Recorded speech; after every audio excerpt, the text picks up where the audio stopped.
ખાસ કરીને મા બાપ તરીકે જો આપ અહીંયા ઉપસ્થિત છો ને મારી વાત તમને થોડીક ગળે ઉતરતી હોય ને તો વિચારજો કે 1 કલાક દીકરી જો ક્યાંય પણ પોતાના શોખ હોય ને એની અંદર જતી હોય ને તો 1 કલાક એને કરાટેમાં પણ મોકલજો, 1 કલાક એને ડિફેન્સ પણ શીખવાડજો કે ભવિષ્યમાં બેટા તારે ક્યાંય પણ તારા સ્વરક્ષણની જરૂરિયાત પડે ને તો તું તારી રક્ષા છે ને તારે જાતે કરી શકે. કારણ કે સંવિધાન તો ના પાડે છે ચાકા ન રખાય, હથિયાર ન રખાય, પણ એકાદું હાથ વધુ એકાદું કોઈક એવું હથિયાર રાખજો કે જ્યારે ભવિષ્યમાં રાત્રે 2 વાગે તમે ટ્રેનની મુસાફરી કરતા હોય ને બધા બર તમારા ડબ્બાને સામેનો માણસ હોય ને એ જ ભંગાર આવે. તમને એમ થાય કે હવે તો આપણે કોલેજ કરીએ છીએ, ચિંતા નથી, આપણે પપ્પાને કહી જઈએ છીએ, આપણે મુસાફરી કરી શકીએ. પણ આવા સમયની અંદર તમારો 56 નંબરનો ડબ્બો હોય ને સામે 58 નંબરનો માણસ બરાબર ન આવ્યો ને તો એને હકથી કહી શકો હામું એનો જો જઈ, પણ તમે ક્યારે કહી શકો?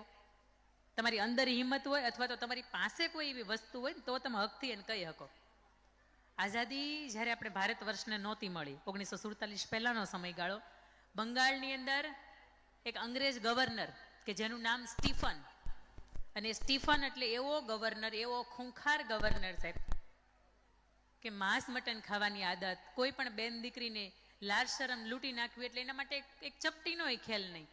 આવો એક ખૂંખાર વ્યક્તિત્વ, કોઈ પારકી બેન દીકરી હોય એની ઇજ્જત ન કરે, અને સમાજની અંદર ક્યાંય પણ એની દીકરી મળે તો એને આખે આખા 24 કલાકની અંદર એ દીકરીના આખે આખા બોડીને સ્કેન કરીને, આટલો વિકૃત મગજનો એ માણસ.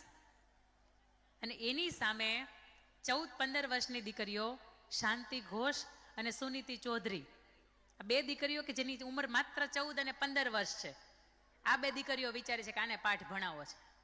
દીકરીઓની ઉંમર કેટલી હતી? 14 અને 15 વર્ષની, અને પેલો આખા બંગાળનો ગવર્નર હતો. 2 દીકરીઓ એક લેટર લખે, લેટરની અંદર એવું લખે કે મારા શાળાના વાર્ષિક ઉત્સવની અમે ઉજવણી કરી રહ્યા છીએ અને એની અંદર મુખ્ય મહેમાન તરીકે આપને આમંત્રણ આપવાનું છે. અને આખે આખો લેટર છે એ બનાવીને લઈને જાય, એના જે દ્વારપાળો હોય ને એને એવું કે અમને અંદર આમંત્રણ આપવા માટે જવા દો. થોડીક વાર તો આનાકાની થાય, પણ અંદરથી હુકમ છૂટે કે 2 દીકરીઓ જ છે, આવવા દો. બંને દીકરીઓ છે માથું નીચું રાખીને પેલો કાગળ હાથમાં લઈને જાય છે. સ્ટીફન હોય બરાબરનું એનું ભોજન આરોગ્યની શાંતિથી બેઠો છે, હજી તો દીકરીના પગની સામે નજર નાખે. દીકરીઓ બહુ નજીક 1.5 ફૂટની અંતર ઉપર એની સામે ઊભી રહી જાય ને એવું કે અમારી શાળાની અંદર એક વાર્ષિક ઉત્સવનો કાર્યક્રમ છે ને એની અંદર તમારે મુખ્ય મહેમાન તરીકે હાજરી આપવાની છે અને અમે બંને દીકરીઓ આપને આમંત્રણ આપવા માટે આવ્યા છીએ. જે સ્ત્રી આ પુરુષની નજીક જવાનો પ્રયત્ન ન કરે એની સામે જ્યારે આ 2 દીકરીઓ ઊભી છે ત્યારે પહેલાને તો એવું લાગતું છે ને કે હા આપણે શિકાર જોતો તો ને સામેથી આવ્યો છે. હજી તો જે હોય એ આવી રીતનો કાગળ હોય ને આમ કરી એમ ખોલવાની તૈયારી કરે ને સાહેબ, અને હજી તો એ દીકરીના પગની સામે જોવે છે. અમે દીકરીના પગની સામે જ જોવાય, લક્ષ્મીના પગ સામે જ જોવાય, એનાથી વિશેષ ક્યાંય જોવાય જ નહીં. હજી તો એના પગની સામે નજર કરે ત્યાં સુધીમાં એ 14 અને 15 વર્ષની દીકરી સુનીતિ ચૌધરી ને શાંતિ ઘોષ એના ફ્રોકની પાછળ સંતારેલી રિવોલ્વર બારી કાઢે અને 6 ને 12 ગોળી ધરબીને એને ન્યાન્યા મોતને ઘાટ ઉતારી દે. આ 14 અને 15 વર્ષની દીકરીઓની તાકાત છે.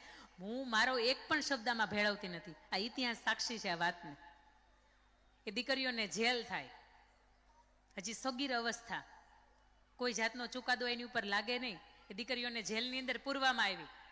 દીકરીઓને એમ થાય કે ભગતસિંહ જો ફાંસીના માચડે ચડી જતા હોય તો અમે શું કરી શકીએ, અમે આટલું તો કરી શકીએ. આખા પંથકની અંદર ચર્ચા ફેલાઈ ગઈ કે 14-15 વર્ષની દીકરીઓ આપણા ગવર્નરને મારી નાખ્યો. આમ જોઈએ તો સમાજની અંદર ક્યાંક શાંતિ હતી કે આવો માણસ સમાજમાંથી વયો જાય તો એમાં હાશકારો હોય. બંને દીકરીઓને જેલ થઈ, જેલમાંથી ફરીથી 1947ની અંદર આઝાદી મળી. એ બંને દીકરીઓ છૂટીને બહાર આવી અને બહાર આવીને પોતાનું ભણતર છે ને એ સાહેબ એને પૂરું કર્યું. આ દીકરીઓ તમને મને શીખવે કે 14-15 વર્ષની ઉંમરે કોઈ વ્યક્તિ આપણી સામે અવળી નજરથી જોવે તો એને જીવતો ન મુકાય.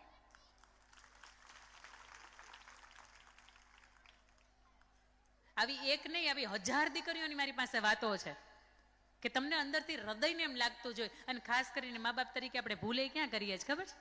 આપણી દીકરી શાળાએ જતી હોય, 1-1.5 કિલોમીટરનો રસ્તો છે, એ સાયકલ ઉપર જતી હોય, ચાલીને જતી હોય, કોઈ પણ માધ્યમથી જતી હોય, અને રસ્તાની અંદર કદાચ કોઈ પાનના ગલ્લા ઉપર બેસવાવાળા 4-5 લુખ્ખા તત્વો એને કોઈ રીતનું હેરાન કરે, એને સિસોટી મારે, અથવા તો એ જાય તો એની સામું સામું જોયા કરે. દીકરી બોલી ન શકે કારણ કે જવામાં એકલી હોય.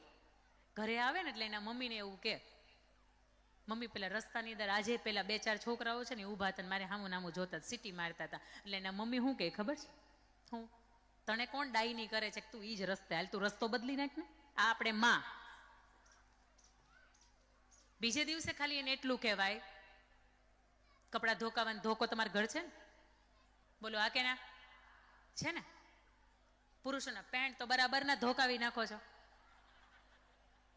ચેન ભાંગી જાય, ક્લિપો તૂટી જાય ત્યાં સુધી લઈ નાખો છો. એને એવું કહેવાય તું ઈ જ રસ્તા ઉપર જા, તું આગળ જા, હું માં તરીકે પાછળ આવું છું, અને જો એને સીટી મારીને એટલે એનો વાહો ભાંગી નાખું છું. આ માં. અને આવી જો તમારા તરફથી એને પ્રેરણા મળે ને તો એ દીકરીને ડરતા ડરતા જીવવું ન પડે. પણ તમારા તરફથી આ મળવાની પ્રેરણા છે ને કદાચ નથી મળતી. કોઈ માં એવી છે કે દીકરી હાટું સમાજના બે ચાર આવા તત્વો હોય ને એની સામે બે ચાર ઝાપટીઓ મારી દીધી. હાથ ઊંચો કરજો ને મારી એમ. વાહ, તાળીઓના ગડગડાથી વધાવો. આપણી વચ્ચે બે ચાર એવા તો માતૃશ્રીઓ બેઠા છે કે એને સમાજની અંદર ખાસ કરીને દીકરા કે દીકરીઓની સામેના પ્રશ્નો હોય ને તો એ ભૂલી ગઈ છે. એ રણચંડી છે. એને તમે જોયું છે કે સ્ત્રી ઊભી હોય ને તો એના આમ હાથ હોય, એની પાછળ કેટલા બધા હથિયારવાળા હાથ હોય, ફૂલ હોય ને એની સામે સરસ મજાની તલવાર હોય. કેટલા બધા રૂપ છે. જ્યારે જે રૂપને સમાજની વચ્ચે પ્રદર્શિત કરવાનું છે ને ત્યારે કરજો. અને એક વખત ખાલી તમે આવી રીતે કરો ને, ભલે તમે મારો નહીં, તમારી અંદર એ તાકાત છે જ નહીં બિલકુલ કે કોકનો તમે ધોકો હટી જાઓ, બરાબર?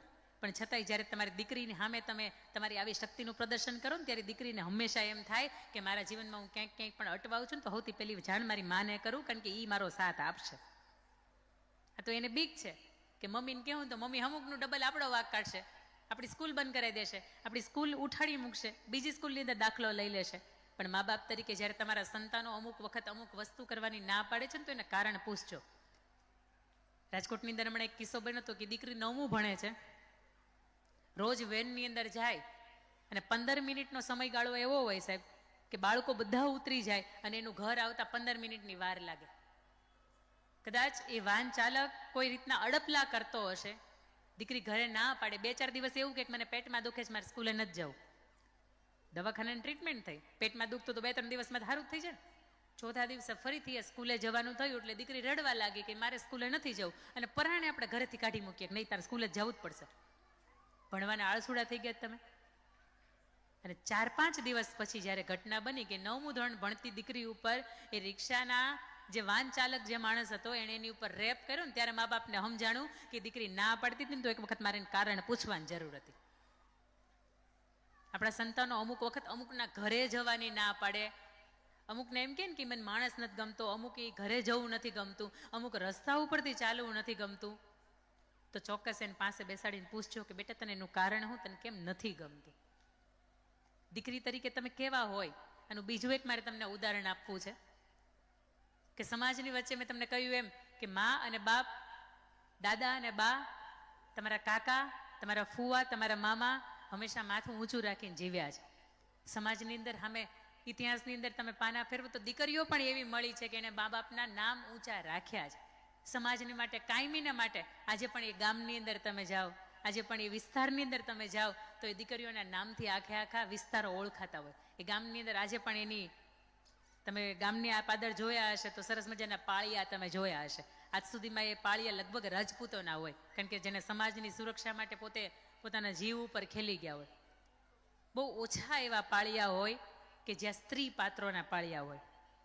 તમે ઉત્તર ગુજરાતની અંદર રહ્યો છો, સૌરાષ્ટ્રની રસધાર તમે વાંચી કે નહીં મને ધ્યાન નથી, પણ ઝવેરચંદ મેઘાણીની જો તમે સૌરાષ્ટ્રની રસધાર વાંચો ને તો આ પ્રત્યક્ષ તમને જોવા મળે કે દીકરીઓ કેવી હોય.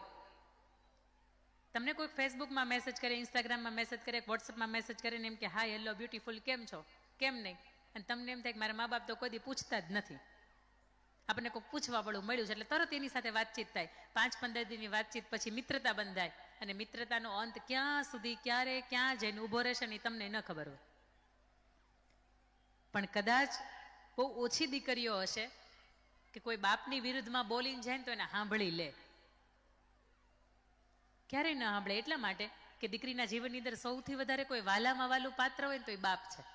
દીકરીને પૂછવામાં આવે કે તને પપ્પા ગમે કે તને સાંજ ગમે, એને એનો પપ્પા ખૂબ ગમે છે છતાં એવું કહેશે કે મને સાંજ ગમે. કારણ એટલા માટે કે પપ્પા તો માત્ર રમકડું લઈને આવે, પણ આ સાંજ તો મારે આખા પપ્પાને લઈને આવે. કેટલી ઇમોશનલ મોમેન્ટ છે કે બાપ અને દીકરી વચ્ચેનો કેવો સંબંધ છે. અને આ સંબંધને જ્યારે સમાજનો વાતો હોય ને એટલા માટે આ કાર્યક્રમના મંચ ઉપરથી આપની વચ્ચે અડધી રાતના ઉજાગરા કરીને બોલવું પડે. એકાદી પણ દીકરીને એમ થાય કે મારે મારા જીવનનો યુ ટર્ન લેવો છે, તો સાહેબ આ મંચ ઉપરથી તમે મેં ફાળવેલો આ સમય છે ને એ વસૂલ છે. તમે સામૂહિક પાડો, એક બાજુ જ ન પાડો.